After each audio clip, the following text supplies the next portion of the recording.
मियां शहबाज शरीफ साहब ने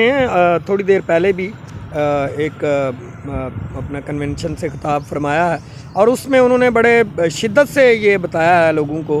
कि इमरान खान जो हैं वो तोशा खाना में उन्होंने जो चीज़ें लीं और फिर उनको बेचा, ये एक बड़ा अखलाकी तौर पे जुर्म था और ये उनको नहीं करना चाहिए था। मियां शहबाज शरीफ साहब ने आज अपनी भतीजी वाली बात भी की कि उन्होंने कहा जी कि इंसाफ के तराजू जो है उनके पलड़े बराबर नहीं हैं। वो भी शायद अब वही चाह रहे हैं जो बाहर से उनको फ़ोन आया मियां साहब का कि इंसाफ के तराजू पलड़े बराबर किए जाएँ और पलड़े बराबर करने का मकसद ये है कि इमरान खान को भी पकड़ कर अंदर करें। अब मियां साहब कोशिश तो कर रहे हैं, उनकी हुकूमत भी कोशिश कर रही है, लेकिन इसमें अवाम आड़े आ रही है।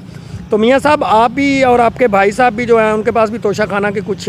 तहाइफ हैं, उनका भी ज़रा जवाब दे दें प्लीज़। आप उन पे नहीं जाते, आप हमेशा इमरान खान के तोशा खाना केसेस पे जाते हैं और उनके